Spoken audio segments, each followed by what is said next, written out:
What's up, guys? Today I'm doing a book review on a book that I really enjoyed. It's a spooky mystery, The Hound of the Baskervilles by Arthur Conan Doyle. This is the third of 4 novels written by Arthur Conan Doyle on the detective Sherlock Holmes, and it was originally serialized in the Strand magazine in 1901 and 1902, and it takes place largely in England's West Country. Dr. James Mortimer calls on Sherlock Holmes for advice after his friend Sir Charles Baskerville was found dead outside of his manor home. The death was attributed to a heart attack, but according to Dr. Mortimer, Sir Charles's face retained an expression of horror, and not far from the corpse, the tracks of a gigantic hound were visible. According to an old legend, a curse has run in the Baskerville family since the time of the English Civil War,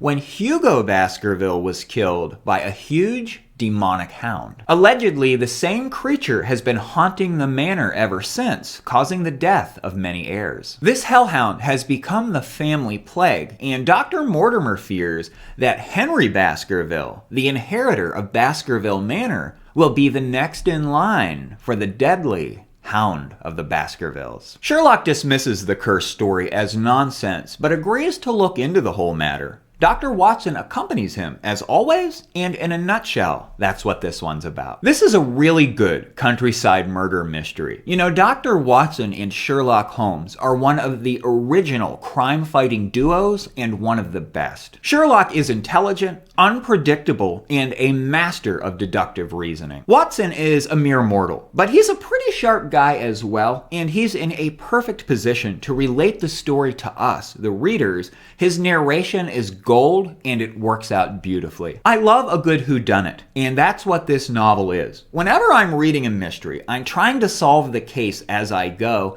and there are a handful of characters here that might be involved in the issue, and Arthur Conan Doyle kept me guessing. I did not get it right in the end, but I had a good laugh about it, and I felt that the ending was very fitting. There's a darkness here, a dangerous, foreboding atmosphere that contributes to the mysterious experience. Conan Doyle was an educated person, and it shows in his work. It's clear that he had an up-to-date understanding, for his time, of science and history. His understanding of human relationships and motives, rooted in history and psychology, play well into this book, as well as his other works. Last year, I read the first 2 Sherlock Holmes novels, A Study in Scarlet and The Sign of Four, and I was hooked. Something that differs between this book and the first 2 novels is that much of the narration is in letters that Watson is writing to Sherlock Holmes. Watson is instructed by Sherlock to go out into the field and investigate the mystery of the Hound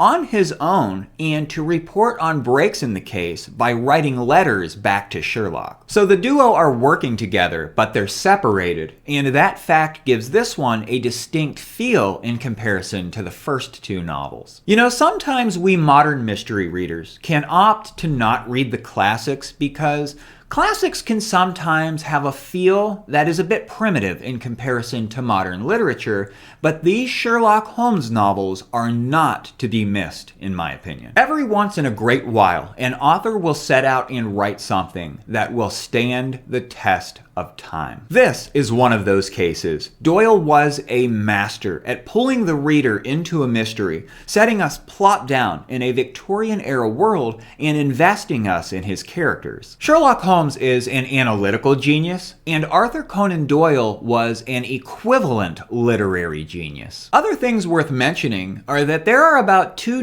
movie adaptations with this thing, and the movies differ from the novel in a lot of different ways. So if you've seen any of the movies, you may very well still want to read the book. Also, there's a British crime fiction television program called Sherlock that a lot of people are a fan of, which was of course inspired by the books. From what I understand, they stay true to the personality that is Sherlock Holmes, found in the short stories and novels by Arthur Conan Doyle, and I myself plan on watching the Sherlock television program after I finish the 4th Sherlock Holmes novel, which is The Valley of Fear. And one more thing, many modern authors have borrowed Sherlock Holmes for their own stories, including the novelist Caleb Carr, who wrote the popular The Alienist, which also has a television program, and I think I might try some of the modern Sherlock works after I finish The Valley of Fear. The natural world versus the supernatural. Rationalism versus superstition. Morality, legality, and urban life versus country life are all themes in this that make it an interesting and fun read. From the characters, to the dialogue, to the atmosphere, and the details, I think that this is a really good